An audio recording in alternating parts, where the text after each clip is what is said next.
Africa is not only a continent of beauty and history, it is also home to some of the most feared criminal minds and violent networks on Earth. From billionaire kidnappers who snatched CEOs in broad daylight, to terror groups that wipe out entire towns overnight, to rebel militias that run villages like private kingdoms, these are the names that made governments panic, soldiers retreat, and civilians live in permanent fear. This is not fiction. These are the 15 most dangerous and feared criminals in Africa. The monsters that turn fear into power. At number 15, the Niger Delta Avengers. Nigeria. They didn't need hostages or suicide belts, just one weapon: oil. In 2016, this militant group walked into the headlines by blowing up pipelines, terminals, and underwater flow stations across the Niger Delta with military precision. Their message was simple: Nigeria will feel pain until the region controls its own wealth. Within months, they crippled the country's biggest source of income.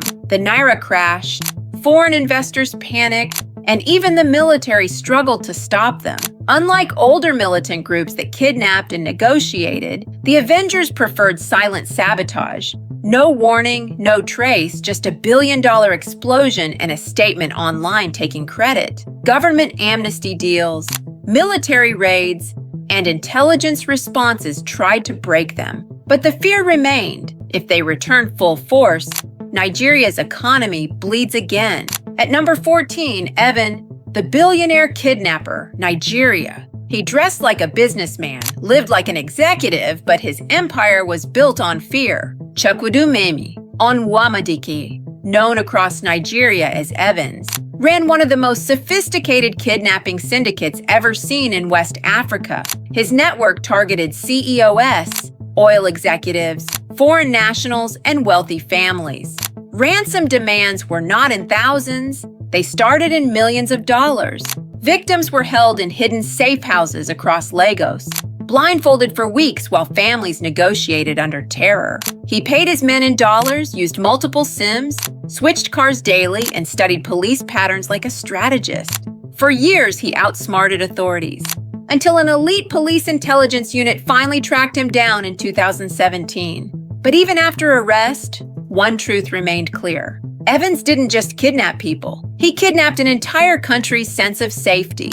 At number 13, Al-Shabaab, Somalia/Kenya. This is not a street gang. This is a terror machine built with ideology, discipline, and brutality. Born from the ashes of Somalia's civil war, Al-Shabaab evolved into one of Africa's deadliest jihadist organizations, responsible for some of the most shocking attacks on the continent. From the Westgate Mall massacre in Nairobi, to hotel bombings, to public executions and suicide missions, their strategy is simple: fear equals power. They tax traders, control towns, and run their own courts and intelligence network. Recruits are trained like soldiers and indoctrinated like cult members, even under constant assault from African Union troops, US drones, and Somali forces. The group keeps regenerating, shifting tactics, infiltrating cities, and punishing anyone they see as cooperating with the enemy. For millions in East Africa, Al-Shabaab is not just a name. It is the constant shadow in daily life.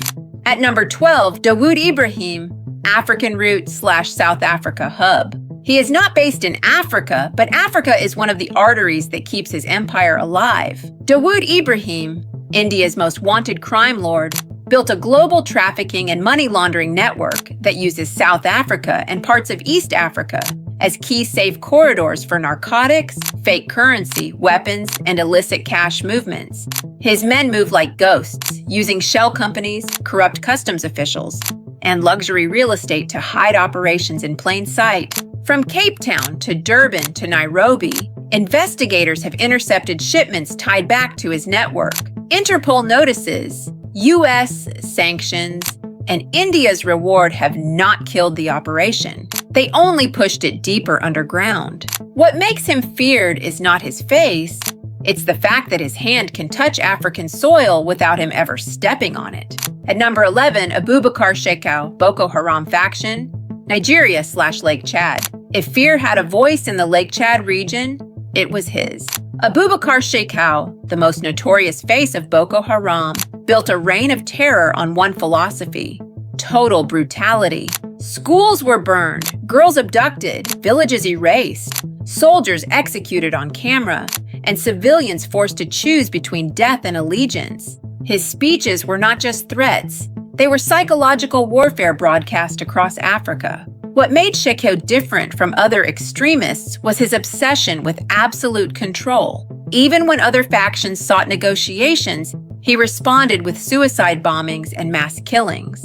For over a decade, he defied armies from 4 countries, drone strikes, and internal coups, until a rival jihadist group cornered him, and he detonated himself rather than surrender. Dead or not, one legacy remains. Shekau didn't just command terror, he normalized it. At number 10, the Somali pirate cartels, Somalia and Horn of Africa. They turned the Indian Ocean into a hunting ground. These weren't random fishermen with rifles. They were coordinated maritime crime syndicates with financiers, negotiators, intelligence networks, and motherships that operated hundreds of miles offshore. Cargo vessels, oil tankers, and even military-linked ships were hijacked and held for months, while millions in ransom were demanded. The pirates studied shipping routes, knew response times, tracked navies, and used GPS like professionals. At their peak, global maritime insurance rates spiked, international trade rerouted, and entire governments were forced to negotiate. Even after a wave of international naval crackdowns, splinter groups still exist, evolving into kidnapping crews, smuggling teams, and gun-for-hire units for warlords. They proved one thing the world never saw coming: a small boat with 6 men could rewrite the global economy. At number 9, Mokhtar Belmokhtar, Mr. Marlborough, Sahel region. He is the embodiment of a hybrid criminal, part warlord, part terrorist, part cartel boss. Mokhtar Belmokhtar built an empire not on ideology alone, but on the economics of terror. Cigarette smuggling, ransom kidnappings, weapons trafficking, and cross-border attacks. Nicknamed Mr. Marlborough for his domination of the illicit tobacco routes across the Sahara, he used that income to fund deadly operations, including the infamous In Amenas gas facility siege that shocked the world. While governments hunted him, he disappeared into Mali's deserts, trading loyalty between jihadist factions while keeping his own men and money intact. Reports of his death have surfaced multiple times. U.S. officials, though, they have not confirmed whether he is dead or alive. But none shut the book. In the Sahel, his name is a lesson. Some criminals don't vanish when shot. They vanish when they no longer need to be seen. At number 8, the Mungiki sect, Kenya. What began as a secretive ethnic brotherhood evolved into one of the most feared underworld movements in East Africa.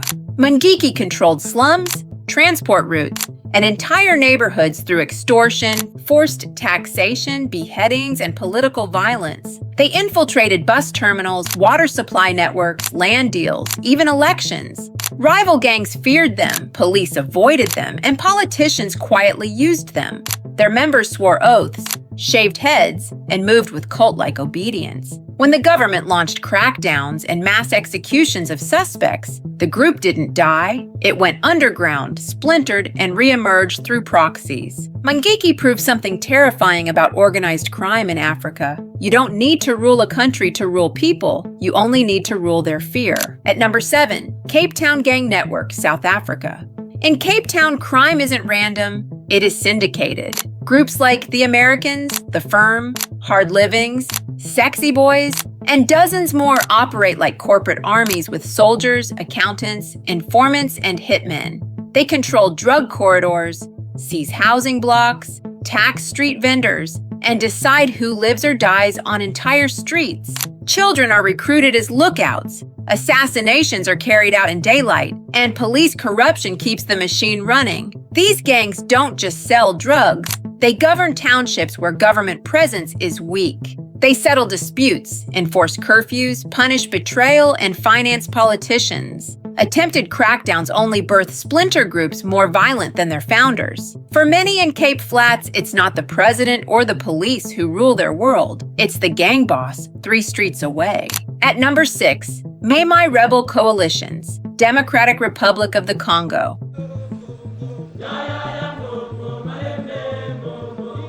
They are not one group. They are dozens of militias born from chaos, feeding on minerals, villages, and fear. The Mai-Mai coalitions roam eastern Congo like phantom governments, kidnapping for ransom, raiding mining towns, forcing child recruits, extorting traders, and unleashing sexual violence on entire communities. Some claim to defend territory, others fight for ethnicity or resources, but in practice, they operate as mobile criminal states, answering to no constitution but profit and power. When the army moves in, they vanish into forests. When peace talks begin, they fracture into new factions. When UN forces arrive, they melt into civilians. In regions they control, the law is simple. Whoever holds the gun owns the land and the people on it.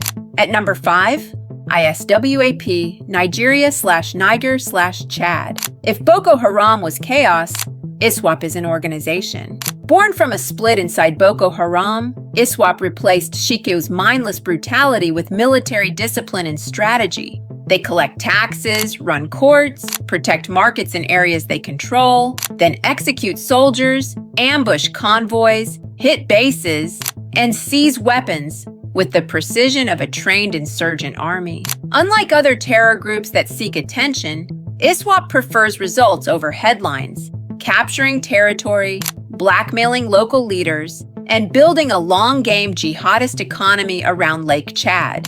Intelligence agencies fear ISWAP more than Boko Haram because this is not just violence, it is governance through terror, designed to last, expand, and outlive its founders. At number 4, Janjaweed Command Structure, Darfur/Sudan. They were not just militias, they were a state-approved terror engine. The Janjaweed became infamous during the Darfur conflict, burning villages, massacring civilians, raping women, and forcing entire populations to flee. Mounted on horses and pickup trucks, they acted as enforcers for political power, clearing out territories with pure brutality. Survivors describe them as death coming with a flag, not a mask. Even after the world condemned them, the movement evolved rather than disappeared, transforming into paramilitary units like RSF, Rapid Support Forces, that still influence Sudan's wars today. The message they wrote in blood was simple. When government and crime merge, terror becomes official policy. At number 3, Lord's Resistance Army Joseph Kony Network, Uganda and DRC. He did not build an army, he built a nightmare. Joseph Kony's LRA abducted tens of thousands of children, turning boys into killers and girls into wives. Villages were erased, bodies mutilated, and survivors left with scars that outlived the war. Kony operated like a ghost, striking in one country, vanishing into another, using forests as shields and fear as fuel. International forces hunted him for years. The ICC issued warrants, and his commanders were captured. But Kony himself slipped through every net. The LRA is weaker today, but the idea it created remains. One man with a prophecy can break 4 countries and never face a court. At number 2, Iyad Ghaly, Jenim Sahel Network, Mali, Burkina, and Niger. He is the quiet architect of a loud war. Iyad Ghaly, once a Tuareg negotiator, reinvented himself into the mastermind behind JNIM, the coalition of jihadist factions spreading across the Sahel. Unlike warlords who boast on camera, Iyad fights with invisibility and patience. Under his command, JNIM perfected the art of rural takeover. Assassinate chiefs, intimidate teachers, impose Sharia courts, tax farmers, and choke governments from the countryside inward. Foreign troops, French forces, UN missions all tried to crush his network. Instead, the map of Sahel terror expanded. Iyad Ghaly proved something terrifying. You don't need to hold a capital city to own a country. You just need to make the government afraid to leave it. Finally, at number 1, Akeem leadership, Al-Qaeda in the Islamic Maghreb, North and Sahel Africa. This is the mother tree from which many of Africa's jihadist branches grew. AQIM turned kidnapping for ransom into a billion-dollar business model, built smuggling alliances with cartel networks, armed desert militias, and trained generations of fighters who now command other terror groups across Africa.